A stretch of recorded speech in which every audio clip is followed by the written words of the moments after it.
à cause des autres sons de la trompette des trois anges qui vont sonner. Très bien. Bon, désolé, on est revenu. Il y a un problème avec l'ordinateur. On a lu le chapitre 8, là où Jean, il va nous décrire 4 trompettes, d'accord? On devrait aussi lire le chapitre 9, parce que c'est les autres 3 trompettes.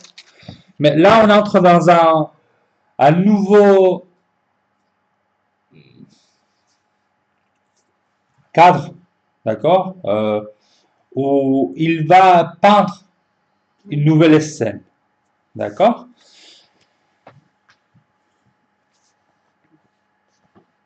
Il ouvre le 7e, il dit le verset 8, quand l'agneau ouvrit le 7e sceau, il fit dans le ciel un silence d'environ une demi-heure.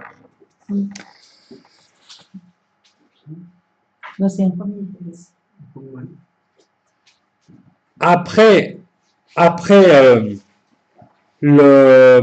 la destruction de la terre et de l'univers, Jean, il nous dit qu'il n'est pas tout fini, il reste encore une chose. Mais il ne nous dit encore qu'est-ce que c'est parce qu'il ne l'a pas vu, il n'était pas révélé. Ça va être révélé plus tard. Mais il nous dit quelque chose, qu'il y a un silence d'environ une demi-heure. Je vous avance déjà, ce silence d'une demi-heure, c'est quand Dieu va juger tous les hommes et toutes les femmes de tout le temps.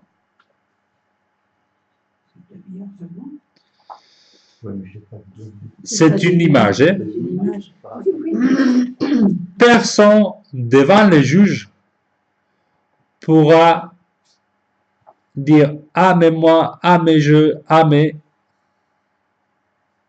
Tout le monde devrait se taire. Personne n'est innocent devant Dieu. Personne. Et tout le monde, tous les hommes, toutes les femmes de tous les temps, ils vont comprendre ça.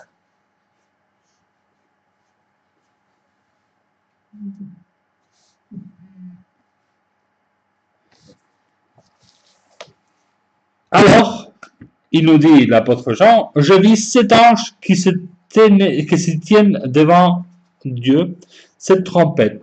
Et là, il nous explique une nouvelle chose, une nouvelle section. 7 trompettes. Et il commence à sonner la première trompette. D'accord?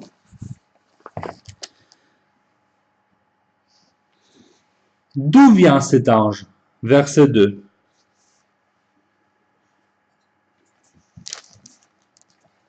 Se tiennent devant Dieu. Non, pardon, l'autre ange. Verset 3. Un autre ange vint se placer sur l'autel, on ne dit pas d'où il vient. Son ministère était Mauvaise question. Où est-ce qu'il vient faire? Qu'est-ce qu'il vient faire? Il porte l'encensoir d'or. Oui, sur l'autel. Sur l'autel. On est où? On est, oui, devant le trône. Devant le trône, non. Sur l'autel d'or qui est devant le trône. On est sur l'autel. Il est où l'autel, normalement? Au temple, au tabernacle, ou au temple. C'est-à-dire que, non, mais c'est-à-dire qu'on est devant le temple céleste. Vous vous rappelez que Hébreu, il dit qu'en fait, le tabernacle ou le temple, ce n'était que des images imparfaites d'une réalité qu'il était au ciel. Pas à venir, qu'il était au ciel. Là où Dieu il est aujourd'hui. Oui. D'accord? Là où Dieu il est aujourd'hui, il y a un temple, un tabernacle.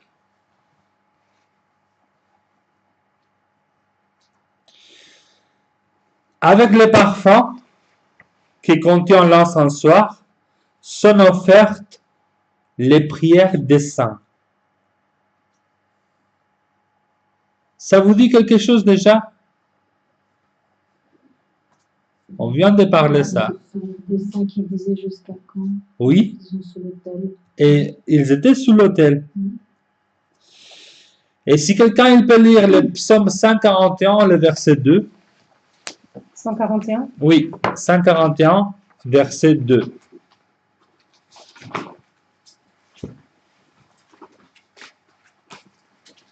Considère la prière comme de l'encens placé devant toi, et mes mains tendues vers toi, comme l'offrande du soir. Je ne sais pas si vous avez entendu jamais dire que pardon, les prières de Dieu, je viens de dire une fois, les prières des chrétiens, ils montent comme un odeur agréable, comme une offrande à Dieu. Ça vient d'ici. Des versets. Ça vient de ces passages. Ça vient de l'Apocalypse et de ces psaumes. Nos prières, loin d'importuner Dieu, lui sont un parfum agréable.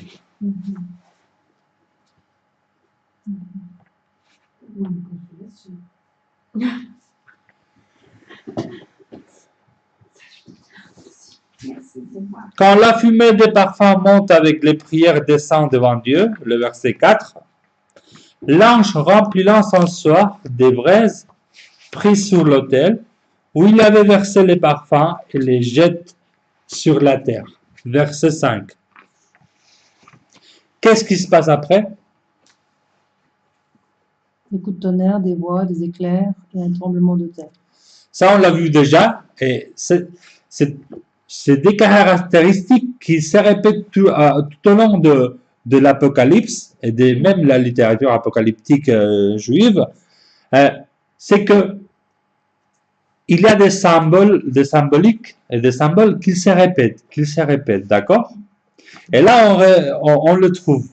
Et on avait dit que c'était des symboles de jugement. C'est-à-dire quand Dieu il reçoit les prières de son peuple, il déverse son jugement. D'une autre façon, les prières des saints déclenchent pour la terre des jugements de Dieu. Tu veux dire la phrase? Les prières des saints Oui. déclenchent sur la terre les jugements de Dieu.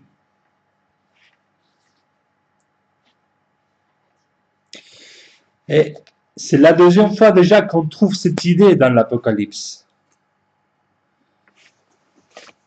Rappelez-vous, à la prière des martyrs qui étaient sous l'autel, Dieu répond comment? Verset 7, avec son jugement, mais avant, il va sceller son peuple. D'accord?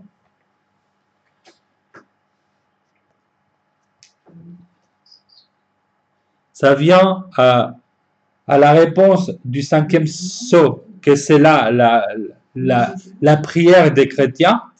Il vient le 6e sceau. Le 6e sceau, c'est quoi? C'est le jugement final. D'accord?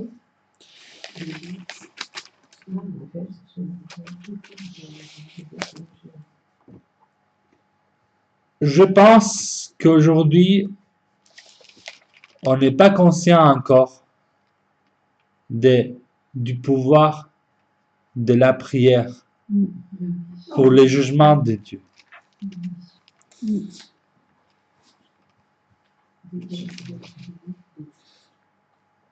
Mais attention, la prière qu'on trouve ici, c'est pas parce qu'on nous a fait mal. C'est parce que le peuple de Dieu ne supporte plus qu'on déshonorent Dieu, qui ont désobéi Dieu. La prière de l'Église, c'est pour la gloire de Dieu, pour que son nom soit sanctifié. Et parce que elle ne supporte plus que le nom de Dieu soit maltraité de cette façon. D'accord? On a le droit de demander à Dieu quand on nous a fait mal d'intervenir. Mais c'est pas ça ce qu'on est en train de dire dans l'Apocalypse. Hein. Dieu est là, il peut répondre, il ne peut pas répondre. Là, ce qu'on dit, c'est que la prière de l'Église déclenche des jugements quand la prière de l'Église se soucie pour l'honneur de Dieu. D'accord? Même si les chrétiens qui sont sous l'autel, ils disent jusqu'à quand, Seigneur, tu vas permettre qu'on nous tue et qu'on répande notre sang. Mais ça aussi, c'est une prière. Ça, c'est une prière pour l'Église, mais pas pour nous. Oui. Jusqu'à quand tu vas permettre que ton Église souffre? C'est pour nous, ça. Bon, je pense que on a le droit aussi de demander quand une persécute. Mais, et je fais cette question, je posais cette question au pasteur syrien. Je dis pasteur syrien parce que j'ai appris qu'il s'appelle pas Séraphin. Alors, je dis pasteur syrien parce que je ne sais pas comment il s'appelle encore. Mais je lui ai dit comment l'Église persécutée, elle veut que l'Église qui n'est pas persécutée prie pour elle. Et il a réfléchi, il m'a dit, c'est une bonne question. Et il m'a dit, tout d'abord, priez pour notre bourreau. Nos bourreaux. Bourreau. Pour qu'ils se convertissent. Parce que quand ils se convertissent, c'est comme Saul de Tarse. C'est une puissance incroyable. Il commence à prêcher tout de suite. Et ça fait un effet incroyable de voir des gens qui étaient dans cet extrême de l'islam commencer à prêcher de Jésus. Et ça, il y a un effet même des âmes qui se sauvent incroyable. Et la deuxième chose que vous pouvez prier pour nous, c'est que nous tenions ferme. Mais il ne m'a pas dit prier pour que ça se finisse. D'accord?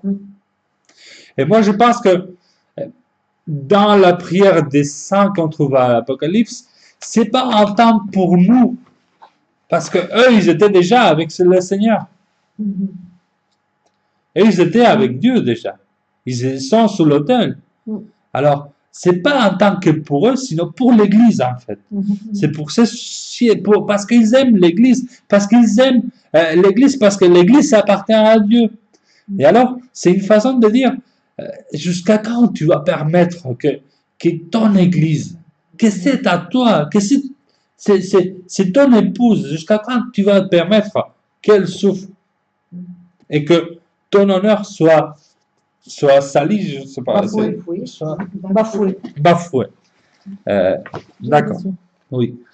Les prières des saints, donc, pour l'honneur de Dieu, quelle forme elles prennent, ces prières? Je pense qu'on peut prier très bien de dire, Seigneur, jusqu'à quand tu vas permettre la méchanceté? Fais quelque chose dans ces pays, fais quelque chose dans l'Europe, fais quelque chose dans le monde. C'est pas possible que l'humanité il dérive autant et que notre pays il dérive autant. Je pense que notre prière, ça doit être dans ce sens. De dire, Seigneur, intervienne. Parfois, l'intervention, comme il me disait aussi le pasteur Seyhan, parce qu'il priait le même, parfois ça peut être une guerre et la persécution.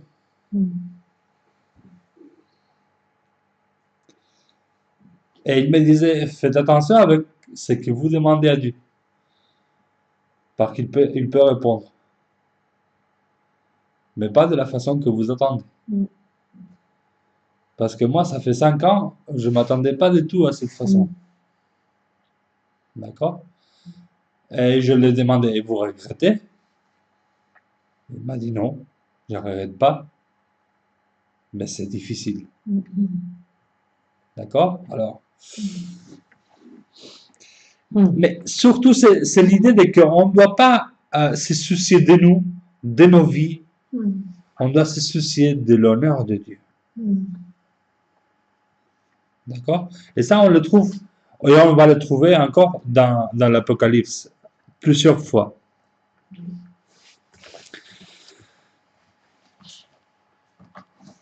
On va maintenant avec les 4 premières trompettes. La première trompette, qu'est-ce qu'elle déclenche? Verset 7. Verset 7. 8. Chapitre 8, verset 7.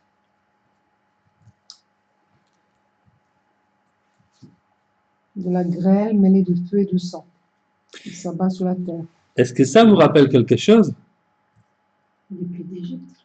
Ah, quelqu'un il peut lire Exode 9, 22, 23, 24, il ne faut pas arriver jusqu'au 26, je crois. 9, 22. Exode 9, 22, 22. L'Éternel dit à Moïse, dirige ta main vers le ciel et que la grêle éclate dans tout le pays d'Égypte, sur les hommes, sur les bestiaux, sur toute l'herbe des champs, dans le pays d'Égypte. D'accord, merci. C'est la grêle qui descend sur Égypte. Mais ici, l'image, elle est encore plus forte. Il dit de la grêle et du feu mêlé de sang. Deuxième trompette, versets 8 et 9. Qu'est-ce qui se passe quand l'ange il fait sonner la deuxième trompette?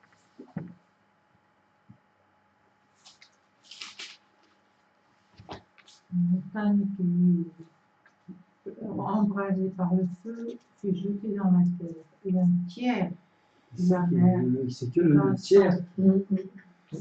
Oui, là, on va parler après de la terre. Mais ça vous rappelle quelques plaies d'Égypte? Laquelle? L'eau du fleuve. L'eau du Nil que Aaron touche et ça s'est converti en sang. D'accord? Bon, ça c'est Exode 7, 20 et 21. 7, 20 jusqu'au 21. Les tiers des créatures marines et les tiers des navires est détruit.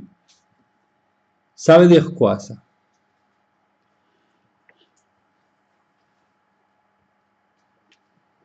C'est pas tout. C'est un tiers, c'est déjà beaucoup. C'est pas tout le monde, très bien. Il en reste encore 2. Et l'effet de toucher les créatures marines et les tiers des navires, ça vous dit quoi? Les navires, pour moi, ça évoque le commerce, l'économie. Oui, tout à fait. Les créatures. C'est-à-dire qu'un jugement de Dieu, c'est aussi à travers de la vie économique qu'il va être attente, de la nature, la montagne qui explose, ça peut être un volcan, d'accord? Il faut savoir que une vingtaine d'années avant que Jean il écrit ça, il a explosé les volcans, comment on dit en français, le Vésuve, qu'il a emporté toute une ville, d'accord, très connue, comme la ville de Pompéi, d'accord, Pompéi en français.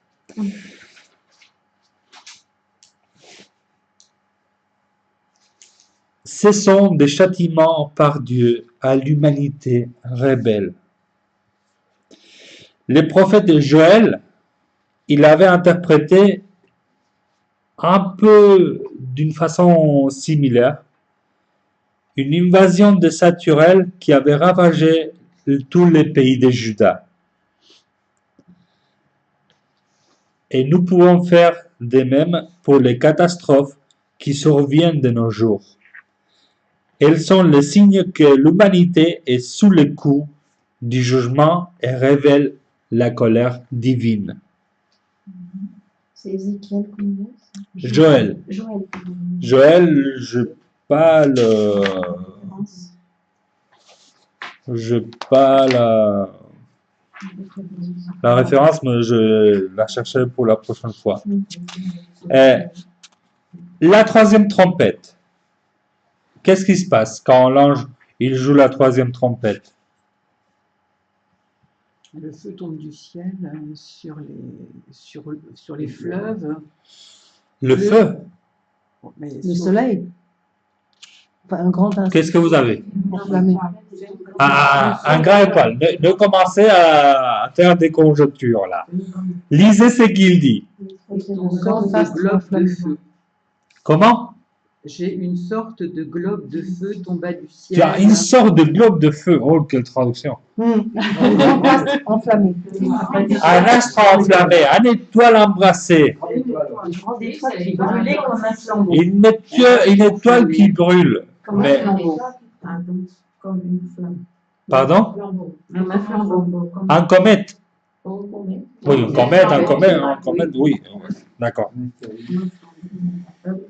Et après, qu'est-ce qui se passe avec cette comète quand il descend? Cette planète, cet astre qu'il descend, qu'est-ce qui se passe? Le tiers des eaux se transforma en un liquide amer comme l'absinthe. Très bien. Beaucoup d'hommes moururent.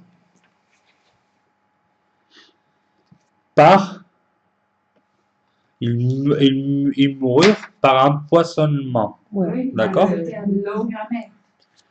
L'eau n'était plus potable. Quelqu'un peut lire Jérémie 9, 14 et un autre Jérémie 23, 15. Jérémie 9, 14 et Jérémie 23, 15.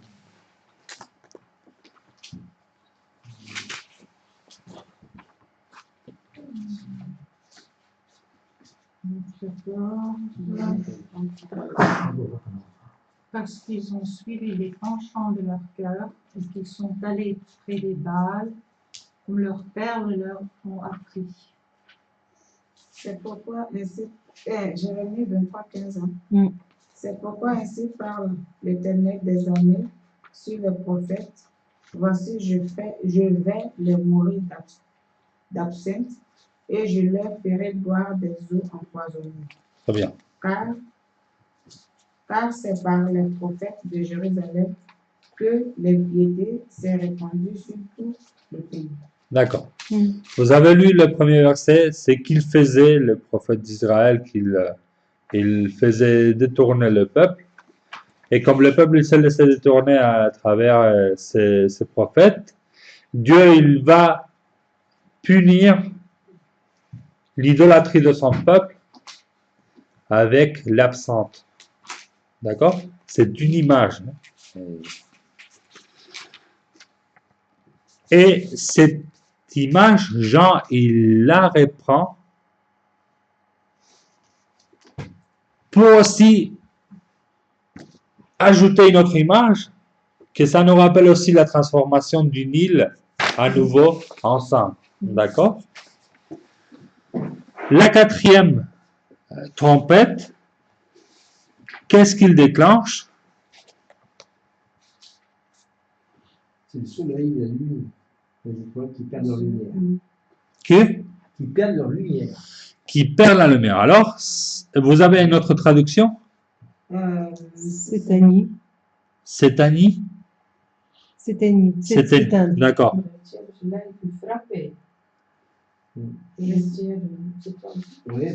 Et qu'est-ce qui se passe quand ils sont frappés? Ils perdent la clarté. Ils pleurent la... Il nous parle d'un obscurcissement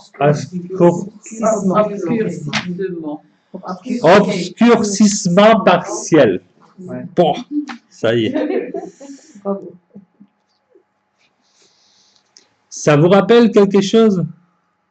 Exode 10, 21 et 23.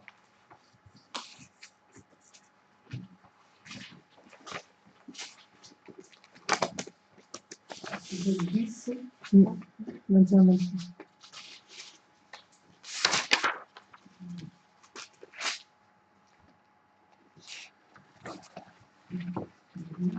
L'Éternel dit à Moïse, étends ta main vers le ciel et qu'il y ait des ténèbres sur le pays d'Égypte et que l'on puisse les toucher.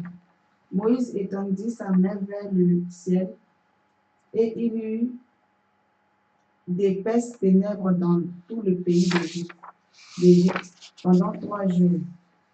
On ne se voyait pas les uns les autres et personne ne se leva de sa place pendant 3 jours. Mais il y avait de la lumière dans les lieux où habitaient tous les enfants d'Israël. D'accord, merci. Pourquoi Jean, il nous décrit cette espèce de scène où il y a des anges qui jouent des trompettes et ça déclenche des plaies.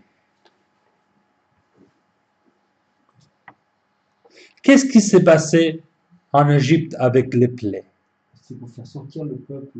Le peuple a été protégé, ce sont les Égyptiens qui ont été touchés. Le peuple, il a été protégé, très bien. Quoi d'autre? Ouais, parce que Pharaon ne veut pas laisser partir, c'est pour l'obliger à. Pour l'obliger, Pour montrer la puissance de Dieu. Montrer sa puissance. pour montrer la puissance, très bien. Pourquoi d'autre? Pour montrer aussi qui était à la tête du peuple d'Israël. Enfin, que leur Dieu était Dieu, le seul Dieu, Oui. tout-puissant. Quoi d'autre? Et si possible que Pharaon puisse jurer devant Dieu. Ah, très bien. Parce que à chaque plaie, Moïse descendait et il disait, et maintenant, est-ce que tu laisses partir mon peuple? Est-ce que tu vas écouter à Dieu maintenant? Tu vas l'obéir?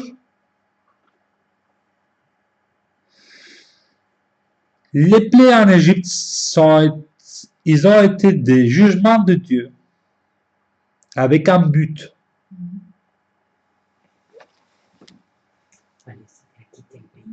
Se révéler à Dieu. L'obliger à les Pour laisser qu'ils puissent partir. partir et rentrer dans le pays de Canaan. Et qu'ils reviennent. Oui, ça c'est le but c'est la conséquence plutôt. Le but c'était que Pharaon obéisse à Dieu. Pour que d'autres peuples puissent reconnaître aussi le Dieu, le vrai Dieu. Ne commencez pas à aller trop loin. Le but de plaie, c'était avant les plaies. Qu'est-ce que le message que Moïse il a donné au Pharaon? Dieu, il m'a envoyé. C'était presque une menace. Si tu ne... Avant la menace. Dieu, il m'a envoyé et il m'a dit que tu dois laisser partir mon peuple. C'est quoi ton Dieu? Attends. Tiens, c'est quelqu'un qui a des pouvoirs. Il jette la barre et il s'est converti en serpent, comme ça. Et après, il vient la menace. Si tu ne laisses pas partir mon peuple, Dieu, il va... Attends, je ne sais pas comment on dit. Attends-toi aux conséquences, non. Attends les conséquences. subir les conséquences. C'est un peu comme ça. Mais le message premier, c'est obéis à Dieu et laisse partir mon peuple. Et quand moi, Pharaon, il dit, oui, bien sûr, comme tu veux, Dieu, il envoie le jugement. Et à la fin du premier jugement, quoi? Tu as compris maintenant? Ah ben non, tu vas pas. Bon. Deuxième.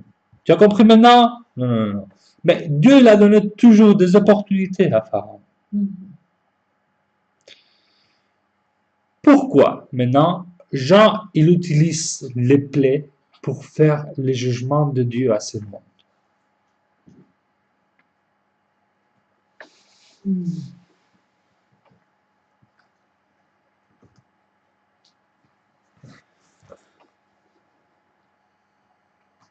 Ça précède la libération, enfin le salut éternel de son peuple aussi. Oui, tout à fait, ça précède, parce qu'on avait dit que l'Apocalypse, il décrit un nouvel exode de l'Église jusqu'à la nouvelle terre promise, d'accord? Parce qu'en plus, c'est une terre promise, et une terre dans tous les termes, parce que ça va être une nouvelle terre, C'est là. et là, c'est la terre.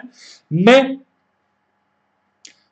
ça, c'est côté l'Église. Côté le monde, pourquoi Jean il utilise ça? Je sais pas, parce que le monde ne connaît pas ses plaies, ne connaît pas ses jugements. Ah, je connais pas ces jugements. C'est similaire sur la planète Terre aujourd'hui, avec les tsunamis, avec les volcans, avec les maladies, on en a vu. Oui, mais ça a toujours existé. Est-ce que ça va pas empirant? Est-ce que on le sait davantage qu'autrefois? Il y a une évolution quand même dans tout ça. Un côté crescendo quand même. En fait, ce qui fait Jean que là, il fait toujours comme ça, il mélange toujours des symboles. Vous vous rappelez quand il a dit qu'il avait vu le lion de Juda et tout de suite il voit un agneau égorgé. Et il va mélanger. Et là, il mélange les trompettes avec les plaies. On a dit que les plaies, c'était pour des jugements de Dieu qu'il faisait à Pharaon et son peuple pour obéir à Dieu. Pour qu'ils obéissent. En fait, c'est comme un avertissement. D'accord? Et là, les trompettes, cette première trompette, sont des jugements de Dieu qu'il utilise comme avertissement à ce monde. Dieu donne toujours l'opportunité de se repentir. Toujours jusqu'à ce que le dernier jugement final. Et même là, on verra 3 fois avant, 3 fois c'est le numéro de la divinité, 3 fois avant le jugement final, on va entendre 3 messages de 3 anges différents de dire repentez-vous, repentez-vous, repentez-vous, parce que vient le jugement. D'accord? Dieu donne toujours des opportunités de se repentir. Et ces plaies, en fait, sont des jugements contre ces mondes, mais que Dieu l'utilise aussi pour faire réfléchir les gens et qu'il revient à lui. Mais qu'est-ce qui se passe? Chapitre 9, verset 20, on est dans la 6e trompette, hein? On est dans le cycle de trompette. Qu'est-ce qui se passe? Aucun changement intérieur ne se produisit chez les survivants de ces différents fléaux. Ils n'éprouvèrent aucun sentiment de repentir et ne renoncèrent en rien à leur façon d'agir, mais continuèrent à adorer les esprits démoniaques ainsi que les idoles d'or, d'argent, de bronze, de pierre, de bois, bien qu'elles soient incapables de voir, d'entendre ou de bouger. Ils ne voulurent pas changer de vie et abandonner leur meurtre, leur sorcellerie, leur désordre sexuel et leur malhonnêteté. Dieu, il a C'était quel verset? 20 et 21. Oui, c'est une traduction un peu. 21.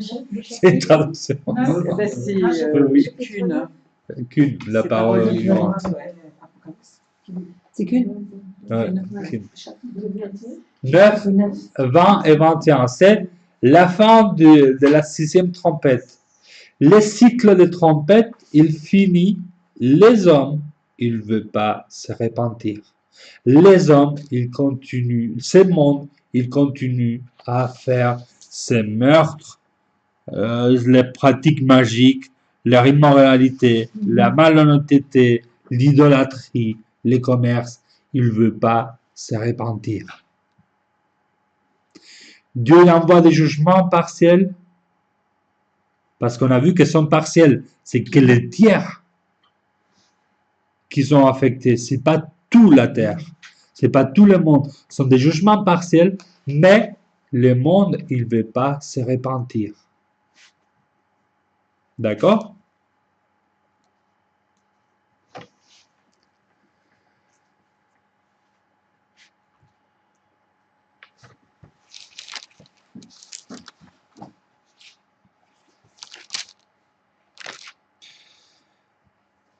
On va attaquer la cinquième trompette, et après on va laisser là. Quelqu'un il peut lire le chapitre.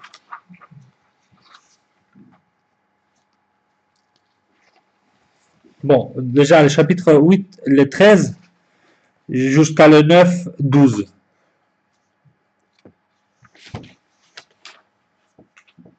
Tu veux qu'on reprenne le verset 13 du chapitre 8? Oui. Je regardais et j'entendis un aigle qui volait au milieu du ciel et disait d'une voix forte: Malheur, malheur, malheur aux habitants de la terre, à cause des autres sons de trompette que les trois anges vont faire retentir. Pardon, je te coupe là, Catherine. Quelqu'un il y a une autre traduction? Oui, c'est. J'ai regardé, j'entendis un ange qui volait par le milieu, qui volait par le milieu du ciel, disant d'une voix forte. Pardon, David, je te coupe. Tu as vu un ange qui voulait? Un ange ou un aigle? Un aigle. C'est un ange. Ah non, Un ange. Non, un aigle. D'accord. Oui. C'est quoi la traduction que tu as? Qui planait. Oui, mais la traduction, c'est Louis II, c'est... C'est la colombe. Non? Ah non, la colombe, là. Ah non, c'est pas les Gédéons? Non. Pas les petits trucs sur le. à la fin, on trouvera peut-être. C'est Louis II. Louis II, c'est ça. Nouvelle édition. La nouvelle édition, d'accord.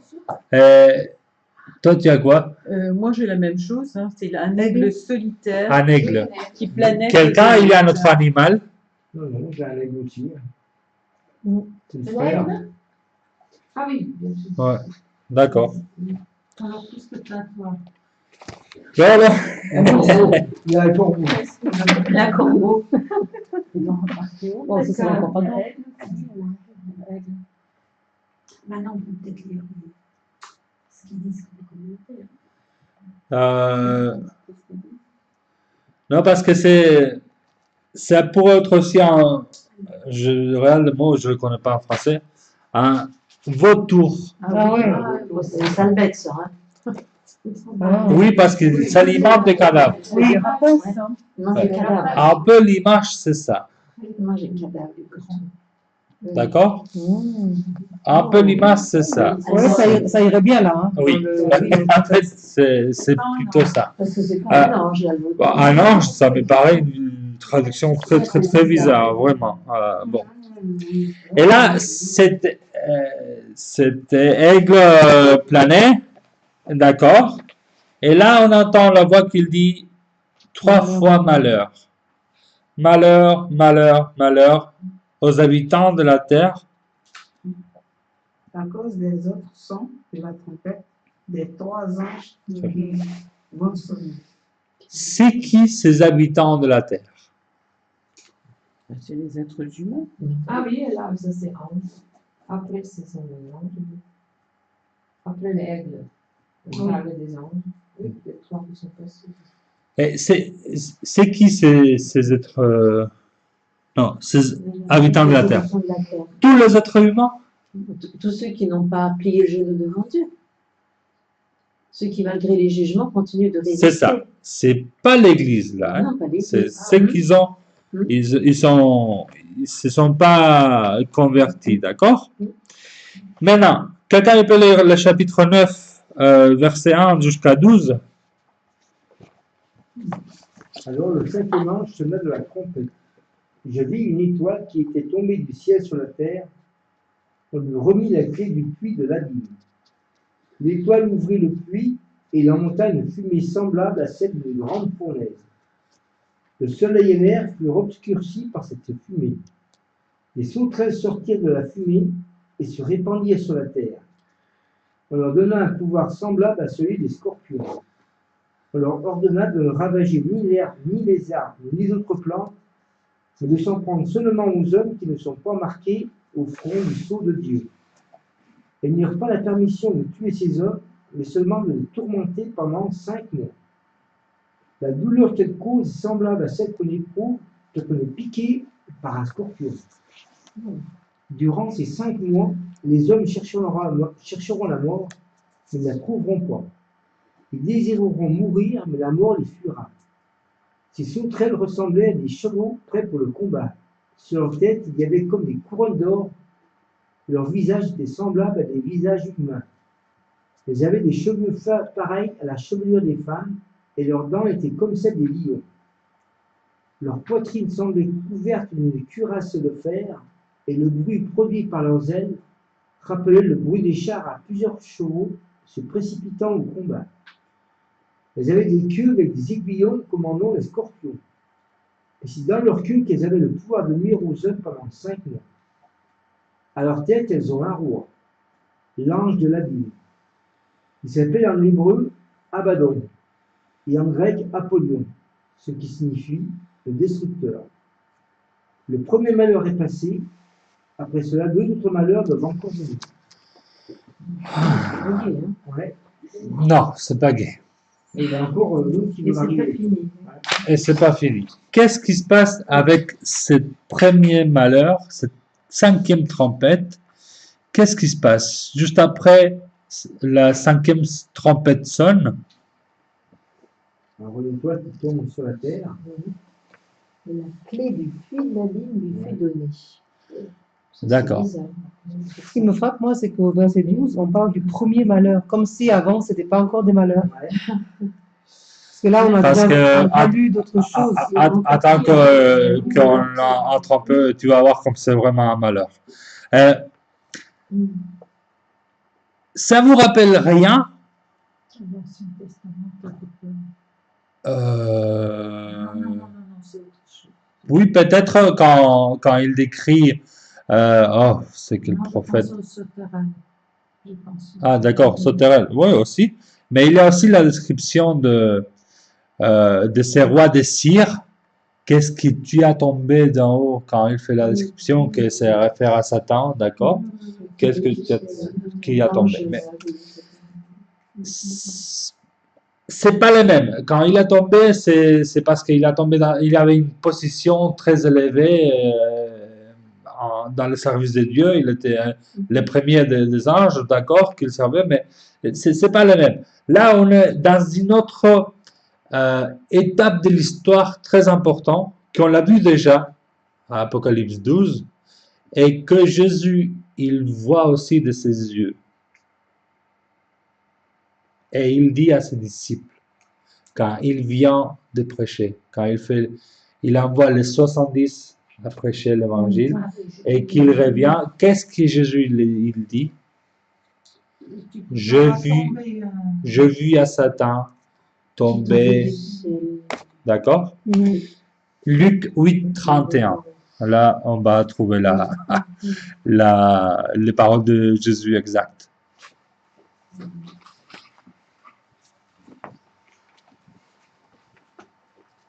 Non, pardon. Luc 10, 18.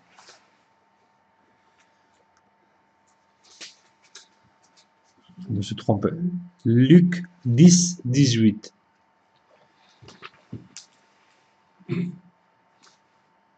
Jésus leur dit, vous voyez Satan tomber du ciel comme un éclair. Comme un éclair, c'est ça. Une étoile tombe du ciel sur la terre, d'accord? Comme quelque chose de lumineux, boum, il tombe. Et il tombe, et elle reçoit les clés de l'abîme. C'est quoi l'abîme? L'enfer. L'enfer. La demeure de Satan. Non. Pardon? La demeure de Satan. La demeure de Satan. Luc 8, 31.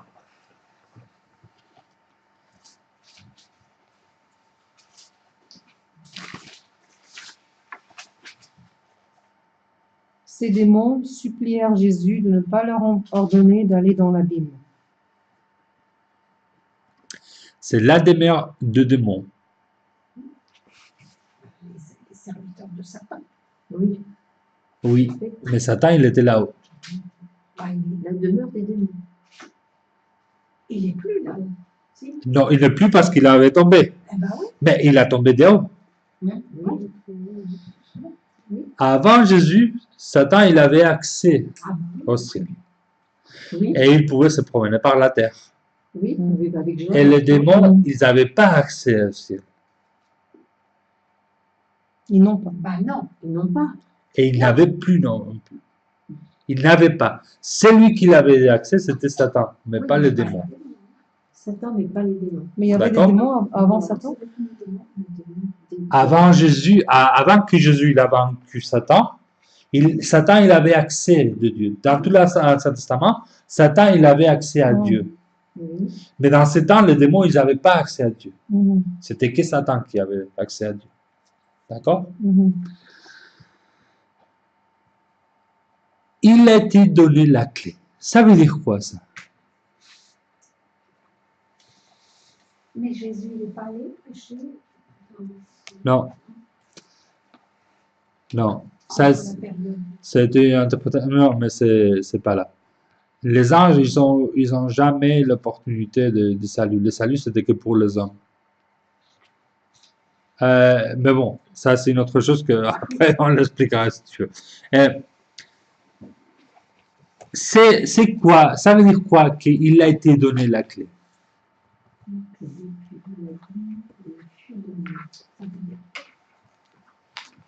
La première chose, c'est qu'il n'avait pas la clé. Ben oui. Pour qu'il puisse Ben oui, il ne l'avait lire. pas avant. C'est ça. Ça lui fait donner maintenant. Oui, et ça veut dire quoi l'effet de qu'on l'a donné la clé? C'est une autorité. Oui, on l'a donné une autorité de faire quelque chose qu'il n'avait pas Satan, à Satan. c'est ça à Satan. Donc Satan a maintenant, après Jésus, une autorité qu'il n'avait pas. Qu'il n'avait pas Jésus. avant. Et c'était quoi cette autorité qu'il avait? Qu'il a?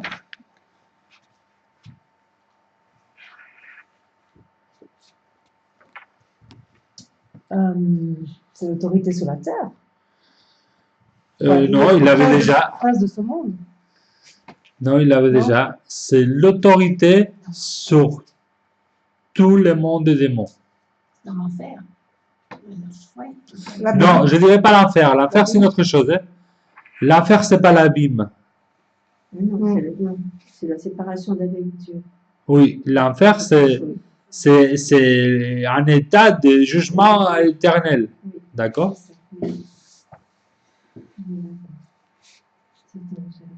Donc Satan reçoit la clé du puits de l'abîme. C'est ça là. C'est-à-dire que c'est une autorité qu'on lui a donnée.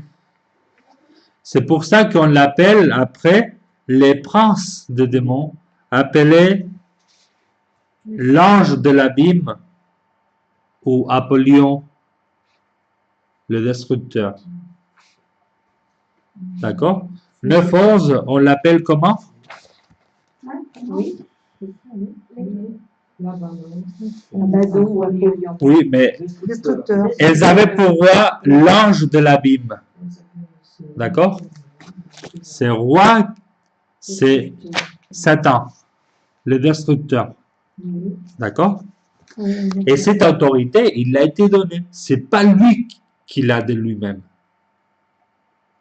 C'est que Dieu C'est lui donne Dieu la qui l'a puissance. donné cette autorité. D'accord. Qui l'a permis à voir, donné, permis. Et pour quel but donc de... Je pense que donner, permis, on peut toujours être là. Hein, toujours quand la parole de Dieu il dit que Dieu il donne l'autorité à quelqu'un, est-ce que c'est donné, c'est permis, mais l'effet de permis, c'est donné aussi parce que Dieu il est souverain. Alors, s'il permet quelque chose, c'est que c'est qu'à lui cette autorité. S'il a permis de Satan avoir l'autorité, dans un certain aspect, il a donné cette autorité. Dans quel but? Je ne sais pas. Parce que si Satan n'existerait pas, il fallait dire on ne serait pas là, on serait avec Dieu, est-ce qu'on en serait conscient? Ah ben oui. Ben, Adam et Ève, il était très conscient. Oui, Adam et Ève, il était très conscient de qui était Dieu. C'était une communion parfaite avec Dieu. Je pense qu'il ne faut pas aller très loin à chercher le but, pourquoi Dieu l'a dit, mais c'est l'idée et pourquoi c'est dans l'Apocalypse, c'est parce que l'idée c'est que même l'autorité de Satan, elle est sous le contrôle de Dieu. Oui, ça, c'est sûr. D'accord? Mais ce n'est pas de bonnes choses. Ça, non, tout du tout.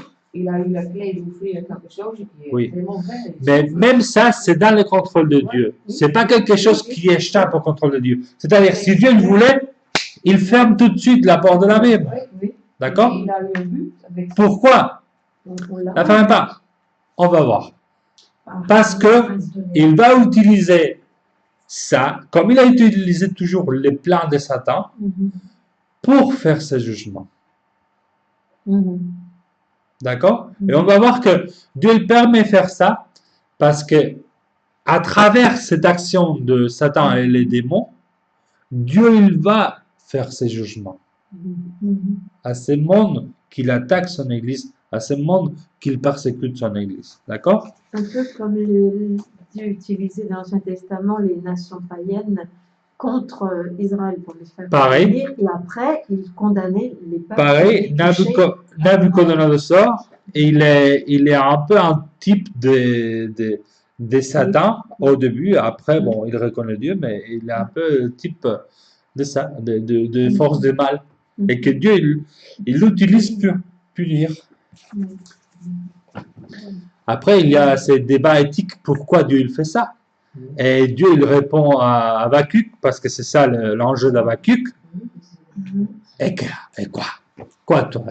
Tu as à me dire à moi comment je dois faire les choses? Je fais les choses comme je le fais, et ça y est. Et sache en plus que je l'utilise, mais après je vais juger. Et Habakkuk, il doit dire, bon, c'est vrai Seigneur, moi, écoute, je ne comprends pas, mais j'accepte parce que c'est toi qui le dis. C'est un peu l'enjeu d'Habakkuk, de dire, mais tu vois pas que lui, il est presque Satan incarné? Oui, mais Dieu il le savait déjà. Hein? Oui. Pareil avec Job. Hein? Dieu, Satan n'est pas omniprésent, omnipotent. Donc là, il va gérer, il gère ses armées de démons, Oui. hein, ses princes de l'air, domination, principauté. On va voir. Ses esprits impurs. On va voir si vous. Parce qu'il est déjà 21h26. Aïe, aïe. Il s'en sert. Oui, il s'en sert contre l'Église. Cette étoile, Satan ouvre le puits de l'abîme et laisse échapper quoi? On est dans quel verset? Verset 2. Une fumée, comme la fumée d'une grande fournaise. Et le soleil et l'air fait obscurci par la fumée du feu. Si vous voyez ça, peint sur un tableau, quelle est l'impression que vous recevrez? Écoutez ces mots et traduisez-les dans image. C'est une horreur. C'est l'enfer. C'est une horreur. C'est une horreur, c'est angoissante. C'est ça qu'il est en train de décrire. Une atmosphère angoissante. L'horreur, d'accord? L'impression d'une atmosphère oppressante. C'est ça que Jean, il veut qu'on comprenne. Et du sang de cette fumée surgissent des saturels. D'accord? Bon, les invasions de saturels, même aujourd'hui, sont terribles. D'accord? Sont terribles parce que l'homme, il est totalement impuissant. On ne peut rien faire contre une invasion de saturels. Et il sauterelle. Ah, sauterelle. Saturel, d'accord. Sauterelle. Ça dévaste tout. Mais complètement. Sans que l'homme, il puisse rien faire. Et là, c'est la citation, c'est Joël, chapitre 1, verset 2 jusqu'à 2, 11, qu'il parle de cette invasion de saturel. Sauterelle. Joël 1, tu as la référence? Sauterelle. Joël 2, chapitre 1 et 2. Non. Mais quelle différence vous trouvez avec des sauterelles normales? Les sauterelles que décrit Jean. Il y en a de toutes les tailles. Des Ouais, sauterelles. c'est Il y en a ça. des petites, il y en a des grosses. Oui, mais attendez. Je pense pas que vous avez jamais vu une sauterelle comme celui que Jean a décrit. Hein? Ah non. Bah, les sauterelles ne piquent pas. Si. D'habitude, elles ne piquent pas. Elle ne pique pas. Elles n'ont pas dit. Moi, Ils j'ai s'attaquent eu aux une sauterelle végétaux, que mon grand-père pas aux a mis hommes. dans une boîte. Il est énorme, il était gros comme ça. Hein. Oui, Une mais sauterelle comme elle ça pique pas. qui était quelque part, il a trouvé ça quelque part. Quand il y a eu une inflation. Ben, ils avaient la tête de lion. Non, Ah. Bon, peut-être presque. C'est pour ça En qu'il macro, faut. macro aussi, c'est dans cette Ils classe. mangent. Les sauterelles, normalement, ils attaquent les hommes. Non.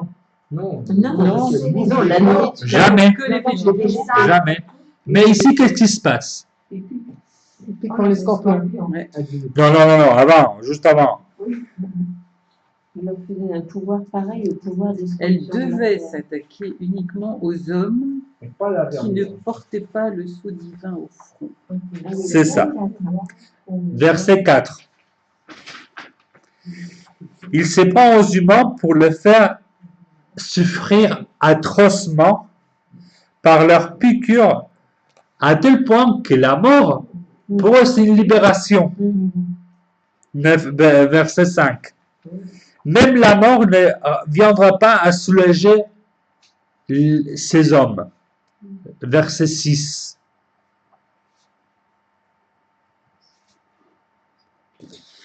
Alors, comme je disais, si on voit le tableau, tout ce qu'ils nous disent, c'est douleur, angoisse, souffrance, une souffrance terrible. D'accord? Les humains sont directement tourmentés, touchés.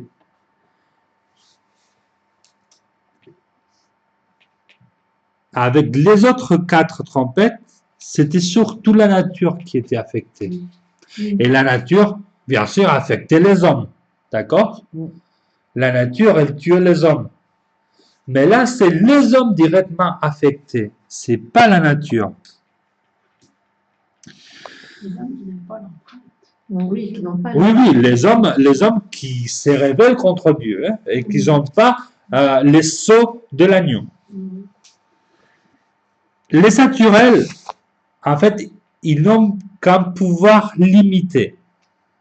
Limité en intensité. Puisque eux, ils ne peuvent pas tuer. D'accord? Parce que le pouvoir, il a été donné aussi. Il leur est donné de tourmenter. Pendant 5 mois. Pourquoi 5 mois?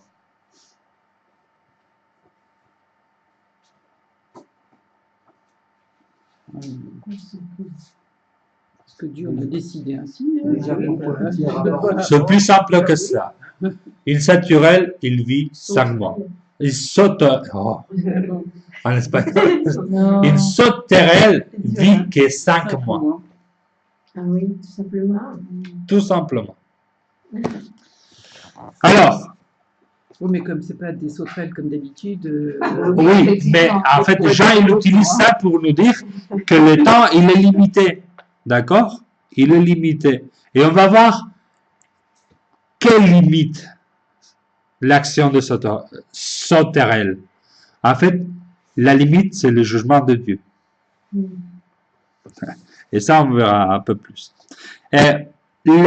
Ils sont limités dans les camps d'action, d'accord? Le champ d'action.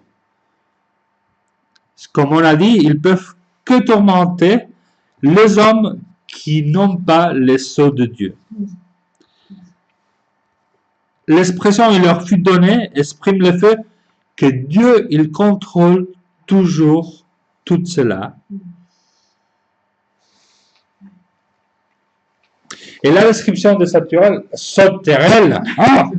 de sauterelle, elle est empruntée un peu du livre de Joël, mais on va faire très vite, d'accord? Comparaison des chevaux au bruit des chars. Je ne sais pas si vous avez vu dans... Bon, moi, j'ai vu qu'un seul chariots tirés par des chevaux, par 4 chevaux, et ça fait du bruit. Oui. Imaginez maintenant une armée de ça, innombrable. Les bruits qu'il fait, c'est incroyable, d'accord? Même, j'avais vu une émission d'une plaie de sauterelle aussi, au-delà la gauche, je pense que c'est sauterelle, qui faisait un bruit aussi, mais c'était incroyable le bruit qu'il faisait avec les ailes, c'était incroyable. Bon, l'idée c'est le pouvoir, le bruit là et le pouvoir, comment dire, la peur que on ressent quand on le voit s'approcher, d'accord? Les dents semblables à celles des lions. Ça paraît même pas possible. Oui. Une mâchoire de lion. Non, mais c'est pouvoir, les pouvoirs dévastatrices qu'ils ont, d'accord?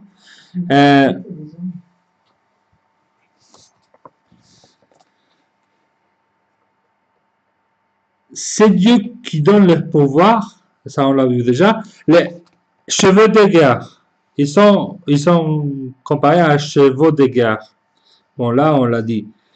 La mesure où la tête de ces insectes ressemble à celle du cheval et la façon dont le saturel avance en rang fait penser à une cavalerie, d'accord? Et le bruit comme aussi une armée qui s'approche. Des couronnes semblables à de l'or.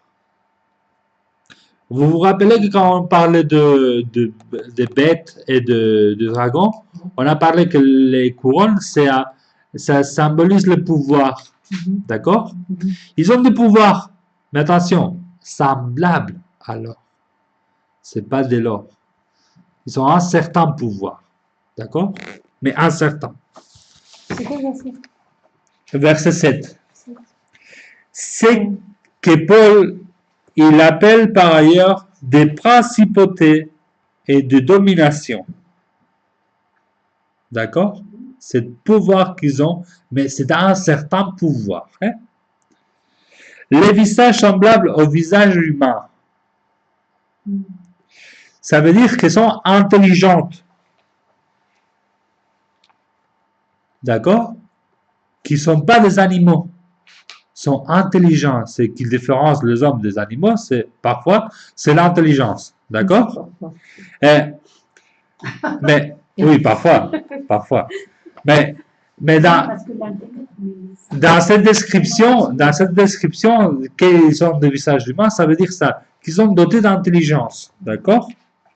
Et pourtant, sont plus redoutables encore. Leur chevelure semblable aux cheveux des femmes. Pourquoi des cheveux des femmes?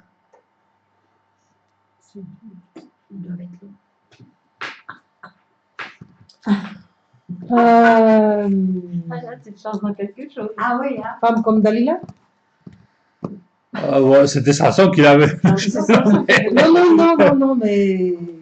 Oui, un peu dans ce sens. Oui, un peu dans ce sens. En fait, c'est la séduction. C'est la séduction. D'accord? Même les sauterelles. Non, mais peut-être là, ça va venir de là où on s'y attend pas. Enfin, oui, qu'ils ont un pouvoir de séduction qu'on va avoir un peu. Les victimes ne peuvent rien contre elles. D'accord? Leur queue, comme les dards du scorpion, infligent de terribles souffrances.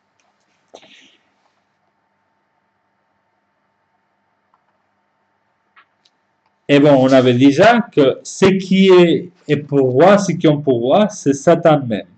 D'accord? Ce que Jean il est en train de décrire, c'est quoi en fait?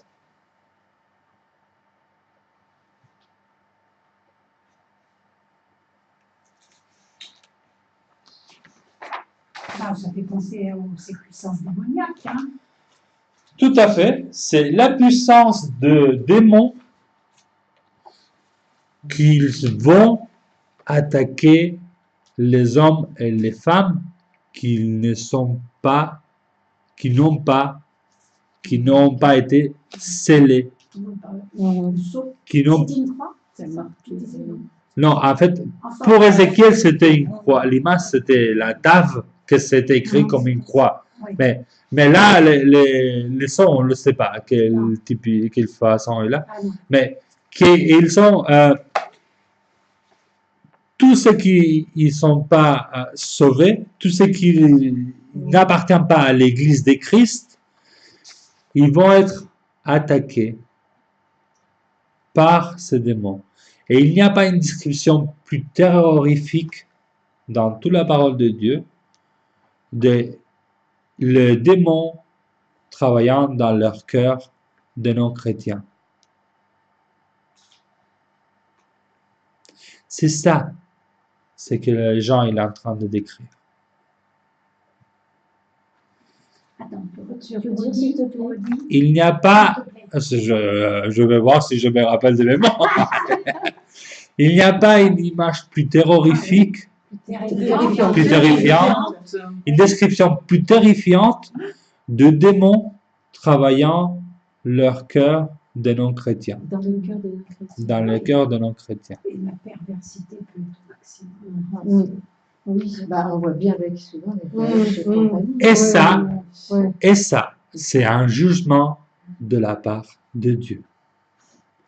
Il laisse que ce qu'il refuse Dieu, que ce qu'il veut pas se repentir, il permet que les démons, ils travaillent dans leur cœur.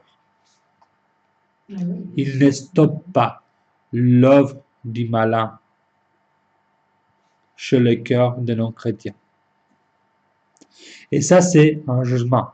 C'est que l'apôtre Paul, il dit d'une autre façon, dans le chapitre 1, il dit Dieu, il les a laissés à ses passions. C'est ça, Romain. Et ça, c'est un jugement de Dieu. D'accord? Et là, l'Apocalypse, il nous dit que c'est un malheur. C'est déjà un jugement de la part de Dieu à ce monde qu'il ne veut pas se détourner des actes contre Dieu. Si terrifiant que c'est pas encore le plus terrifiant qu'il va les arriver. On a encore un autre malheur, et le dernier malheur, ça va être le jugement final. Pourtant, l'éternité sans Dieu.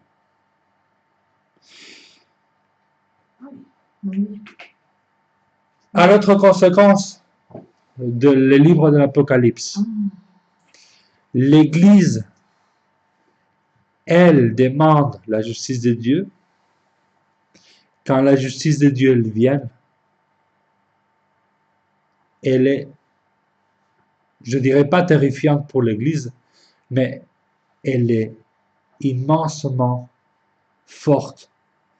Alors, ce que nous devons faire, et c'est ça, toujours c'est la thèse que je porte dans l'Apocalypse, c'est continuer à être de chandeliers, continuer à donner notre témoignage.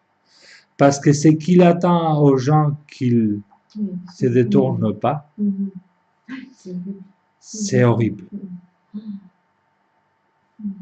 C'est horrible, mais c'est juste. Attention. Oui, tout à fait. Et c'est juste. Et nous allons chanter la justice de Dieu, même quand il va faire son jugement. Parce que ce qu'ils sont en train de faire contre Dieu et contre son Église est horrible. Et ce qu'ils arrivent à faire avec la méchanceté, les êtres humains, c'est horrible. D'accord? Violer des filles. En Syrie, mais dans plein de pays, jusqu'à la mort devant leurs parents. Ça, c'est horrible aussi. à nos yeux, imaginez aux yeux de Dieu. À nos yeux que nous, on est immerses dans les péchés. C'est horrible pour nous. Imaginez pour Dieu qu'il est 3 fois saint, Qui nous a créés à son image. qui nous a créés à son image. Si pour nous c'est horrible, pour lui c'est... Il peut pas se Il supporte parce qu'il est patient et à cause de son amour, il supporte parce que sinon, s'il viendrait aujourd'hui, ça veut dire que tous les autres qui étaient écrits dans son livre, il perdrait l'opportunité de rester l'éternité avec lui. Et à cause de ça, il supporte. Mais le jour où il va déclencher ce jugement, malheur, malheur, malheur. D'accord? On s'arrête là. Mais on verra que dans les malheurs et avant le jugement final, il y a toujours repentez-vous, repentez-vous, repentez-vous. Toujours.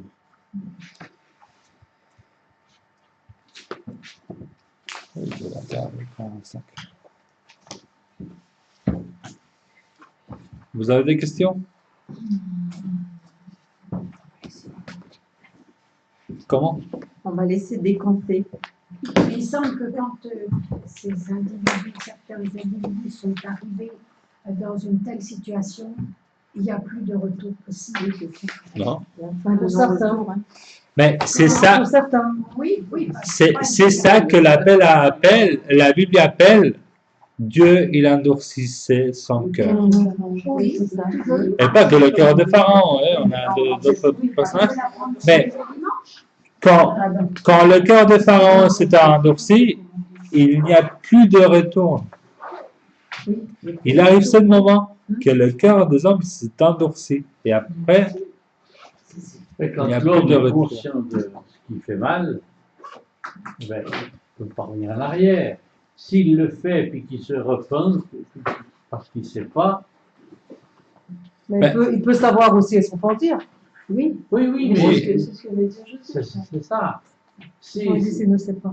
Quand il ne le sait pas, quand il n'a pas conscience. Oui, mais même quand il a conscience. Non, Quand quand il il a conscience qu'il fait quelque chose de mal, Ça, c'est endurcir son ça cœur. endurci, il ne peut pas revenir en arrière. Je vais arrêter le Si, il faut leçon revenir en en Mais live. non, je Au revoir. Oui, Il mais, le sait, mais il refuse. Il continue, il oui, continue. mais c'est pas écrit d'avance que si quelqu'un fait quelque chose, agit Non, on mal, parle pas de- en toute connaissance de cause, que cette personne soit incapable de revenir en arrière.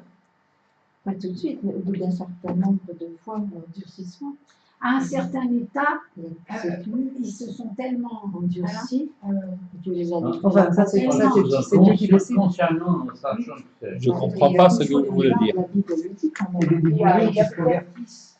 Oui, il y a Il y a peut-être aussi sous- il y a- Non, je pense qu'il disait que si quelqu'un avance dans le mal Oui. il faut avoir- consciemment, Oui. il ne peut pas revenir en arrière. Et moi je dis si, il peut encore revenir en Il arrière. arrive à un point dont C'est Dieu qui décide à quel point.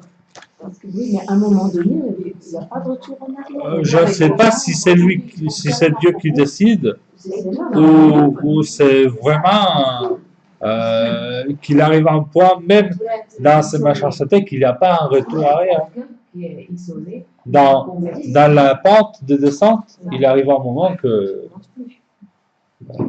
ne peut pas revenir. Bien sûr, c'est parce que Dieu, il dit, c'est fini. Moi, mais c'est toujours délicat. Oui. On vient toujours à la même question de la, non, oui, de la grâce, mais c'est La surtout souveraineté de, de Dieu et puis la oui, volonté de Dieu de la vie. c'est la prédestination. Alors, on arrive, c'est toujours délicat ça. Alors, on arrive dans cet aspect. Est-ce que c'est l'homme qui choisit de s'endurcir le cœur? Est-ce que c'est Dieu qui endurcit le cœur? Je pense que c'est Dieu qui endurcit le cœur, mais ça n'empêche pas que l'homme, il aussi, il veut s'endurcir son cœur. Son choix. Après, comment on explique ça? Mhm. C'est comme le salut. Dieu Dieu il nous sauve, mais nous aussi, on accepte son salut. C'est compliqué, mais on va pas entrer là aujourd'hui parce que c'est pas le jour. Quel est le premier? C'est du fragile, le second. Là, ça marche pas. Génial. C'est pas un niveau facile, la question. Bon, quelqu'un il veut prier et on part.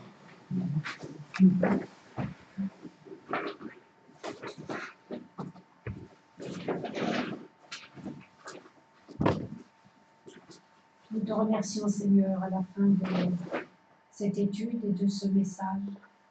Conduit par ton esprit, nous te prions que tu nous aides à réaliser cette immense grâce que tu nous as fait, de te rencontrer, d'avoir pu te suivre au travers des combats, des difficultés, et de nous faire la grâce de tenir jusqu'au bout.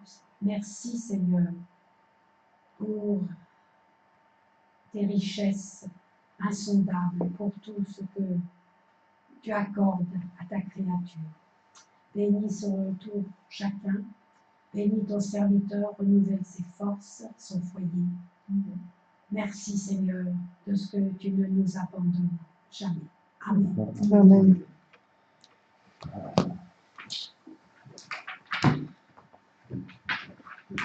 Merci.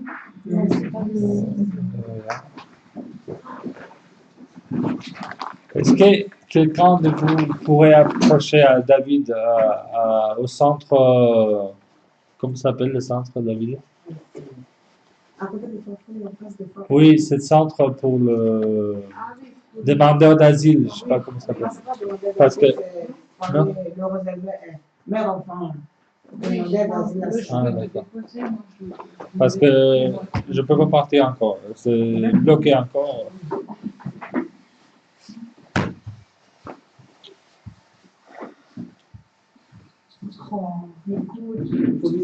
Ne réponds pas, mais Il n'est pas assez puissant, quoi. je ne sais pas. Je ne sais pas qu'est-ce qui se passe avec cet ordinateur. Alors, ça, C'est celui de l'église,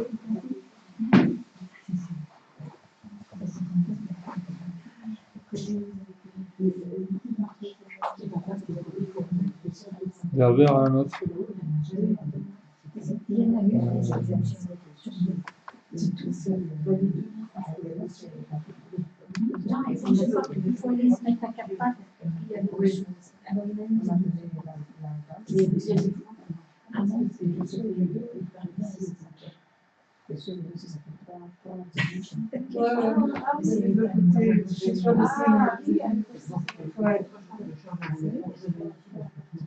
Exactement, moi aussi. Enfin bon, moi je me comprends. Comme je le disais, et c'est des choses. Mais moi, tu sais, je comprends. J'ai pas la sportivisme. Alors j'achète ici, je pense à la garde parce que je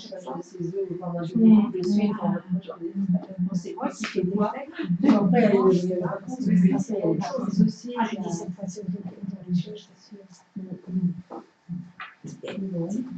bon, oui, l'ordinateur, avec tout ce qu'il y a comme matériel de musique, oh non, mais il faut ce qu'il faut. Hein. De toute façon, c'est pas moi, c'est c'est sûr qu'il fasse, c'est qu'il perd de temps. Tu as des adresses qui est bon, et tu as aussi. Oh, ça c'est quand on a envoyé. Oui. Pardon? Oui, ben je pense que j'ai récupéré.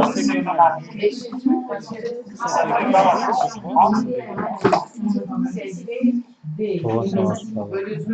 Bon,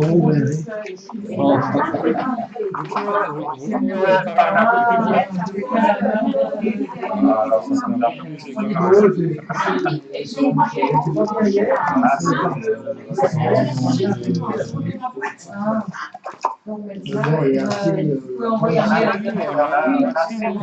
la section de...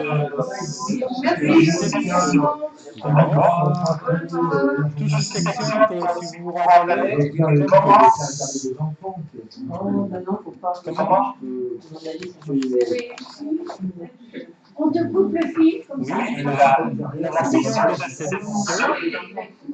C'est bien, c'est oui, comme ça tu seras et prêt. avant Comme que ça ça tu se seras fasse. tranquille.